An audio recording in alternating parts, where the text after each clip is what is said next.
1 जून 2013 दो भाइयों के बीच एक चैट चल रही थी। एक था यासीन भटकल, जो नेपाल की पहाड़ियों में कहीं छिपा हुआ था। दूसरा था उसका सगा भाई रियाज भटकल, जो कराची में पाकिस्तान की खुफिया एजेंसी ISI की पनाह में बैठा था। यासीन पूछता है, क्या पाकिस्तान में तुम्हें न्यूक्लियर बॉम्ब मिला? रियाज जवाब देता है, अभी तक तो नहीं, लेकिन अगर कायदे से ढूंढा जाए तो यहाँ अंडरवर्ल्ड में सब कुछ मिल सकता है। तो यासीन कहता है, ढूंढो उसे। हमारा अगला बड़ा अटैक भारत में गुजरात के सूरत पर होगा, और इस बार तबाही आम बमों से नहीं, न्यूक्लियर बॉम्ब से होगी। रियाज फिर कहता है, लेकिन भाई, अगर न्यूक्लियर अटैक किया तो उसमें हमारे मुसलमान भाई भी मारे जाएंगे, तबाही का दायरा बहुत बड़ा होगा। यासीन जवाब देता है, अटैक से पहले ही हम सारी मस्जिदों में पोस्टर लगा देंगे, सबको इत्तला कर देंगे कि शहर छोड़ दें, जो बचेगा वो काफिरों के साथ मरेगा। ये कोई हॉलीवुड की जासूसी फिल्म का डायलॉग नहीं था, ये एक असली इंटरसेप्टेड चैट थी। ये इरादा था इंडियन मुजाहिदीन के सबसे खूंखार आतंकी यासीन भटकल का, एक ऐसा मास्टरमाइंड जिसके सिर पर भारत सरकार ने 35 लाख रुपए का इनाम रखा था। उस दौर में ऐसे खतरनाक स्लीपर सेल आतंकियों को ट्रैक करके पकड़ने का सक्सेस रेट महज 13.6% था। बाकी के 86.4% आतंकी सिस्टम की खामियों का फायदा उठाकर हमेशा के लिए गायब हो जाते थे। यासीन भी उसी 86.4% का हिस्सा बन चुका था। 2005 से 2012 के बीच भारत के 12 अलग अलग राज्यों में 17 बड़े बम धमाके हुए, 220 से ज्यादा बेगुनाह लोग मारे गए, और इन सबके पीछे दिमाग सिर्फ एक ही इंसान का था, यासीन भटकल। 2011 से वो पूरी तरह फरार था। वो अपना हुलिया और पहचान बदलने में इतना माहिर था कि भारत की किसी भी एजेंसी के पास उसकी कोई भी लेटेस्ट या साफ तस्वीर तक नहीं थी। लेकिन 2013 में भारत की खुफिया एजेंसियों ने एक ऐसा अंडरकवर ऑपरेशन लॉन्च किया जिसने इस भूत को नेपाल की वादियों से जिंदा खींच निकाला।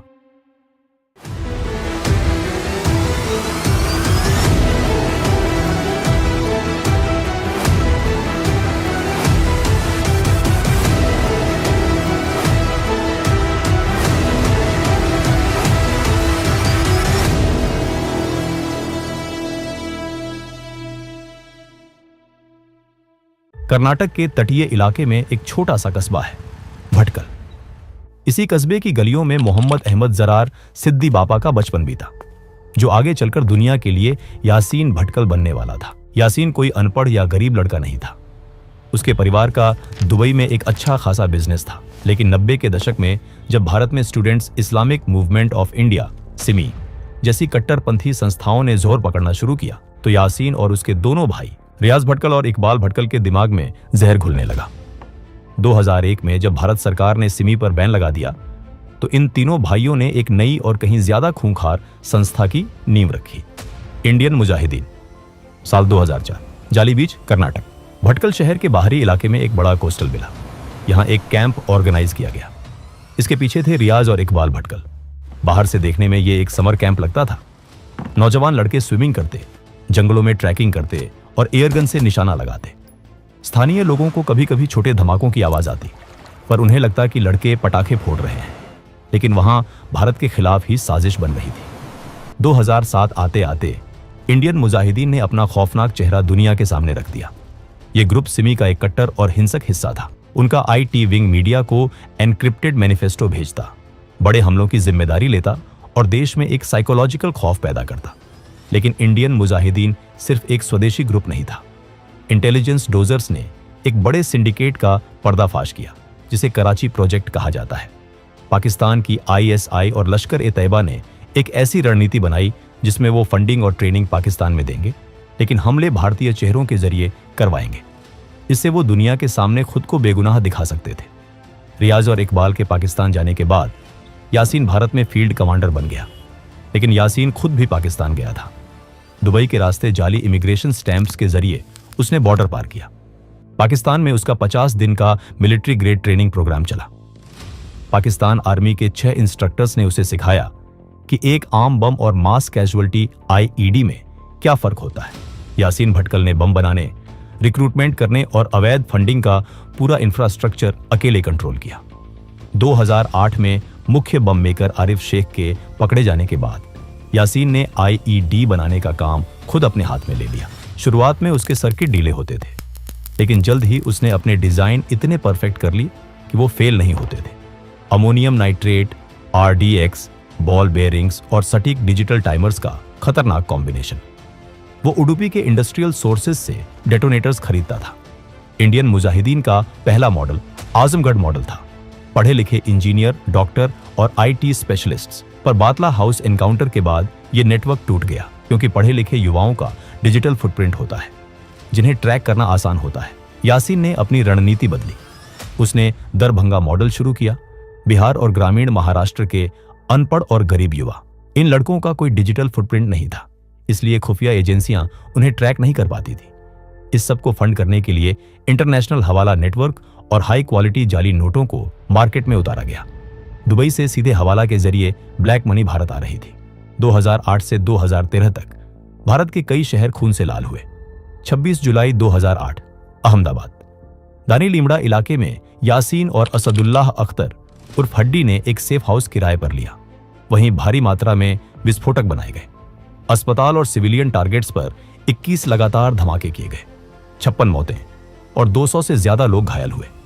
13 फरवरी 2010 पुणे जर्मन बेकरी, ओशो आश्रम के पास, जहां विदेशी टूरिस्ट्स आते थे। सीसीटीवी कैमरे में एक शख्स एक बैग छोड़ते हुए रिकॉर्ड हुआ। वो यासीन भटकल था। इस ब्लास्ट में 18 लोग मारे गए, जिनमें इटली, सूडान और ईरान के विदेशी नागरिक शामिल थे। 13 जुलाई 2011 मुंबई ट्रिपल ब्लास्ट, जवेरी बाजार, ओपेरा हाउस और दादर, तीनों जगह धमाके हुए।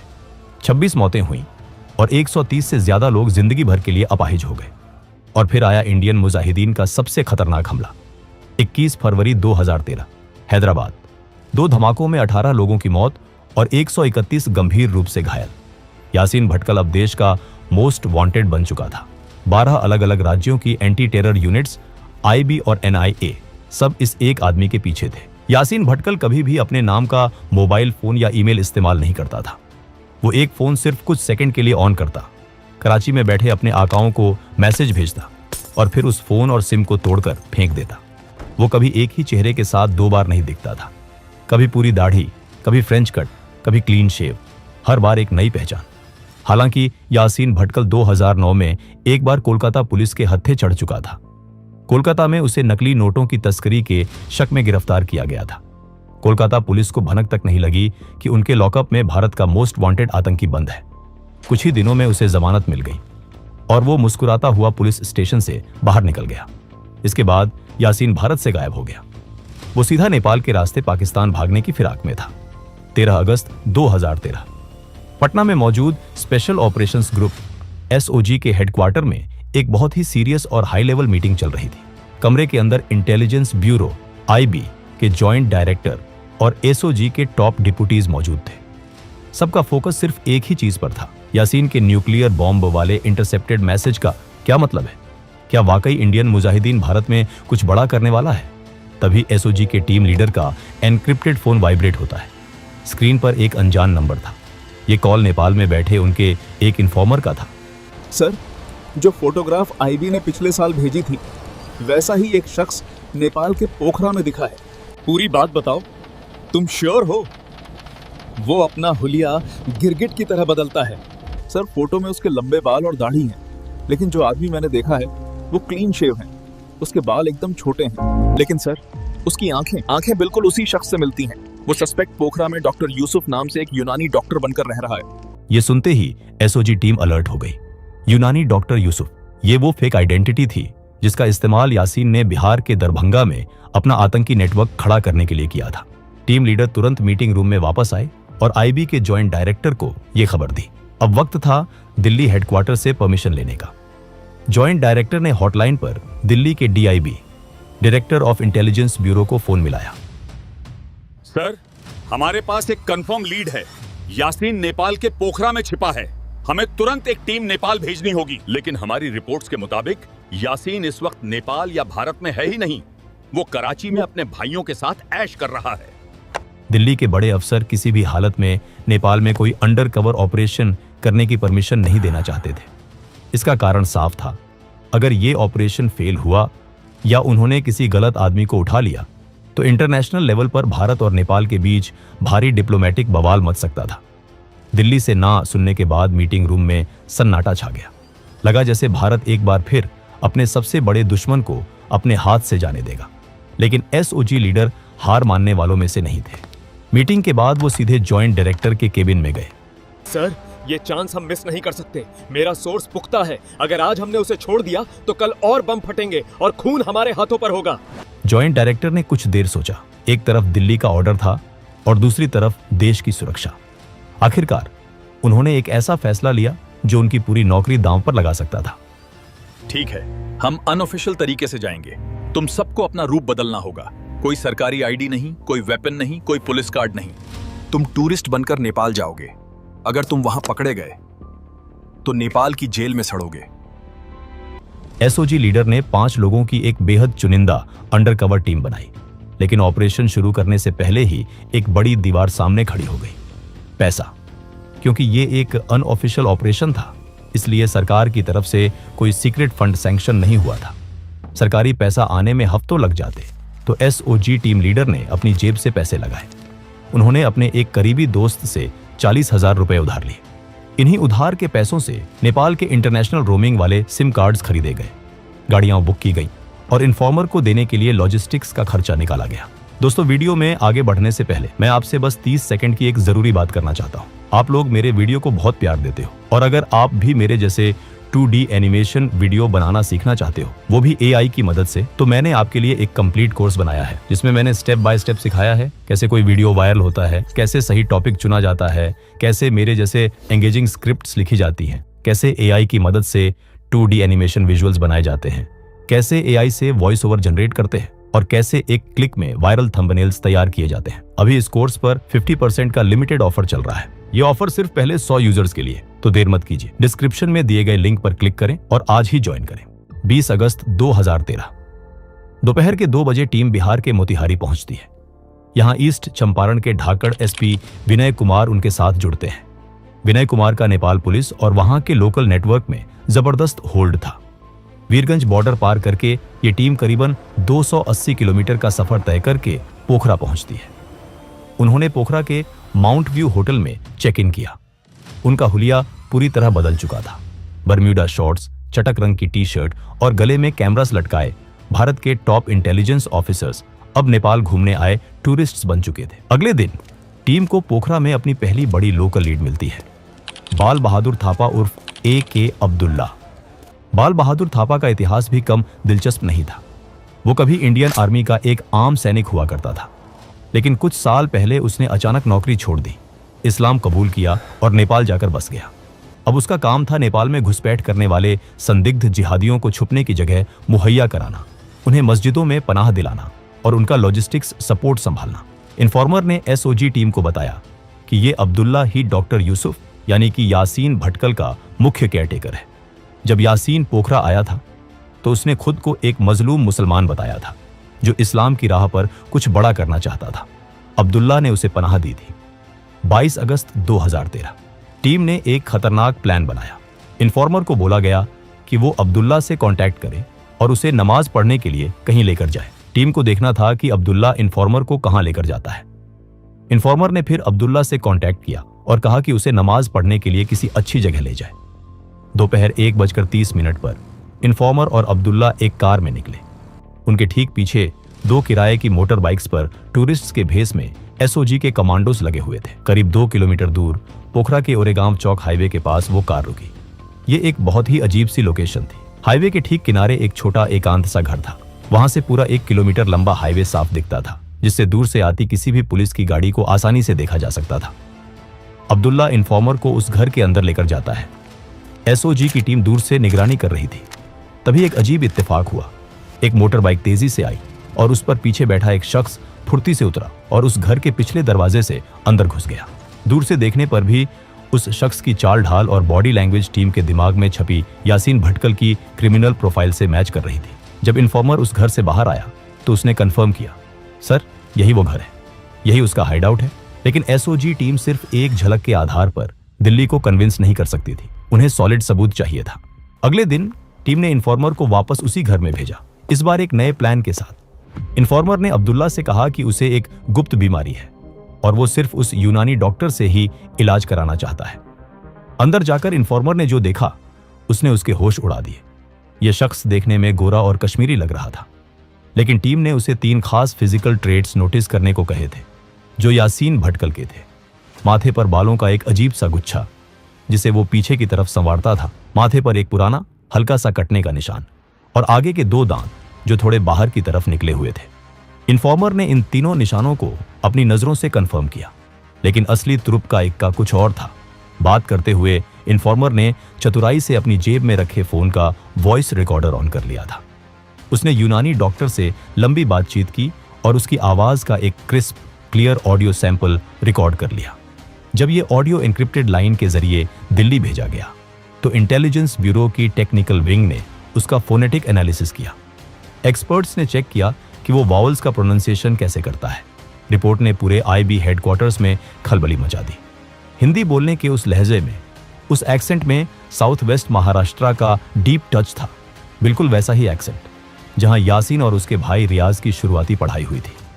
दिल्ली के एक्सपर्ट्स की रिपोर्ट आई, वॉइस मैच हुआ और ये आदमी कोई और नहीं, यासीन भटकल ही था।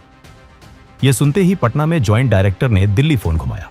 सर, वो यासीन ही है, हम 200% श्योर हैं। और अगर दिल्ली से इस प्रपोजल को रिजेक्ट किया जाता है तो सर, हम उसे ड्रग करके जिंदा इंडिया बॉर्डर के पार ले आएंगे। दिल्ली को अब यकीन हो चुका था, परमिशन मिल चुका था। सेंट्रल गवर्नमेंट ने सीधा नेपाल सरकार और वहां की इंडियन एम्बेसी को लूप में लिया। एक हाई लेवल डिप्लोमेटिक प्रेशर के बाद नेपाल पुलिस की एक छोटा टीम इस सीक्रेट ऑपरेशन में एसओजी का साथ देने को राजी हो गया। 28 अगस्त की शाम पोखरा का मौसम अचानक बदल गया। दोपहर 4 बजे से ही आसमान में काले बादल घिर आए और मूसलाधार बारिश होने लगी। रात का अंधेरा और ये तेज बारिश एक अंडरकवर ऑपरेशन के लिए एकदम परफेक्ट सेटिंग थी। रात 8:30 बजे नेपाल पुलिस की एक टीम एसओजी के साथ ओरेगांव चौक पहुंचती है। एग्रीमेंट के मुताबिक एसओजी की टीम घर से काफी दूर अंधेरे में खड़ी होकर निगरानी कर रही थी। घर के अंदर घुसने का काम नेपाल पुलिस का था। नेपाल पुलिस की टीम घर के अंदर दाखिल होती है, लेकिन 10 मिनट बीत गए, आधा घंटा बीत गया, 9:45 बज गए, लेकिन घर से कोई हलचल नहीं हुई। पुलिस बाहर नहीं आई। बाहर बारिश में भीग रहे एसओजी टीम के पसीने छूटने लगे। क्या यासीन पिछले दरवाजे से भाग गया? क्या उसने नेपाल पुलिस को पैसे खिला दिए? तभी रात के करीब 10 बजे एसओजी लीडर का फोन बजा। दूसरी तरफ इंडियन एम्बेसी का एक सीनियर आईपीएस अफसर था और वो गुस्से से भरा हुआ था। अफसर ने तीखे लहजे में कहा, तुम लोग नेपाल में ये क्या कर रहे हो? वो एक बेगुनाह आदमी है, कोई आतंकवादी नहीं, बल्कि एक टरबाइन इंजीनियर है। तुम दोनों देशों के डिप्लोमेटिक रिश्ते खराब कर दोगे। इस ऑपरेशन को तुरंत रोक दो। दरअसल अंदर यासीन भटकल ने अपनी चालाकी दिखा दी थी। उसने पूरे आत्मविश्वास के साथ नेपाल पुलिस को यकीन दिला दिया था कि वो कोई आतंकवादी नहीं, बल्कि एक मासूम टरबाइन इंजीनियर है जो प्रोजेक्ट के काम से नेपाल आया है। लेकिन बाहर खड़े एसओजी लीडर ने एम्बेसी अफसर को ऐसा करारा और सटीक जवाब दिया कि अफसर एकदम चुप हो गया। सर, अगर आप आईपीएस हो तो थोड़ा दिमाग लगाइए। एक हाईली क्वालिफाइड टरबाइन इंजीनियर एक छोटे से अंधेरे कमरे में छुपकर यूनानी दवाइयां क्यों बेचेगा? आप नेपाल पुलिस से बस इतना कहिए कि उन दोनों को बाहर लेकर आएं। अगर हम गलत हुए तो हम उन्हें इज्जत से छोड़ देंगे। थोड़ी देर बाद एम्बेसी का अफसर शांत पड़ा और उसने नेपाल पुलिस को आगे बढ़ने का आदेश दे दिया।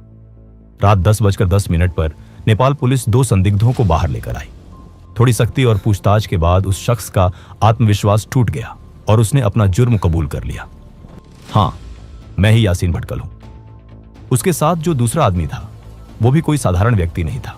वो असदुल्ला अख्तर उर्फ हड्डी था, एक खतरनाक सुसाइड बॉम्बर और अल कायदा का ऑपरेटिव, जिस पर भारत में 10 लाख रुपए का इनाम था। पुणे, वाराणसी और मुंबई के जवेरी बाजार धमाकों में वो यासीन का सबसे भरोसेमंद साथी था। ये भारत के लिए किसी डबल जैकपॉट से कम नहीं था।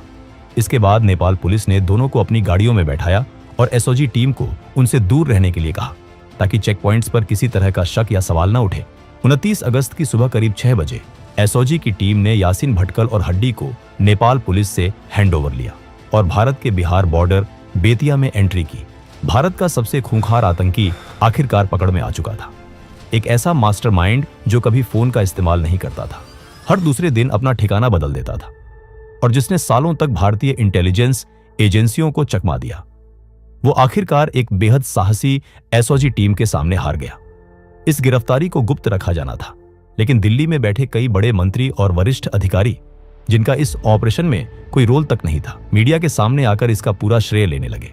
और जिन असली हीरोज ने, उस 5 लोगों की एसओजी टीम ने अपनी जान जोखिम में डाली, अपनी जेब से खर्च किया, उन्हें क्या मिला? टीम लीडर को सिर्फ एक कमेंडेशन लेटर मिला और पूरी टीम को कुल 1 लाख रुपए का इनाम दिया गया। भारत के इतिहास के सबसे बड़े आतंकवादी को पकड़ने के बावजूद उन्हें किसी भी वीरता पुरस्कार के योग्य नहीं समझा गया। यह सिस्टम की एक कड़वी सच्चाई थी। आज यासीन भटकल दिल्ली की तिहाड़ जेल के सेल नंबर 2 की कालकोठरी में अपनी सजा काट रहा है। उसकी गिरफ्तारी के बाद इंडियन मुजाहिदीन के दोनों धड़े लगभग पूरी तरह खत्म हो चुके हैं। भारत में उस स्तर के सीरियल ब्लास्ट का खौफनाक दौर काफी हद तक समाप्त हो गया है। लेकिन यासीन के दोनों भाई रियाज और इकबाल आज भी पाकिस्तान के कराची में मौजूद बताए जाते हैं और भारत के खिलाफ नई साजिशें रचने की कोशिशों में लगे हैं। आपको भारत का यह सबसे खतरनाक अंडरकवर ऑपरेशन कैसा लगा? क्या अपनी जान जोखिम में डालने वाली एसओजी टीम को उनका सही सम्मान और पुरस्कार मिलना चाहिए था? अपनी राय कमेंट सेक्शन में जरूर शेयर करें। अगर आपको यह वीडियो पसंद आया हो तो इसे लाइक करें, शेयर करें और चैनल को सब्सक्राइब करें ताकि हम ऐसी और कहानियां आप तक लाते रहें। तब तक के लिए जय हिंद, जय भारत।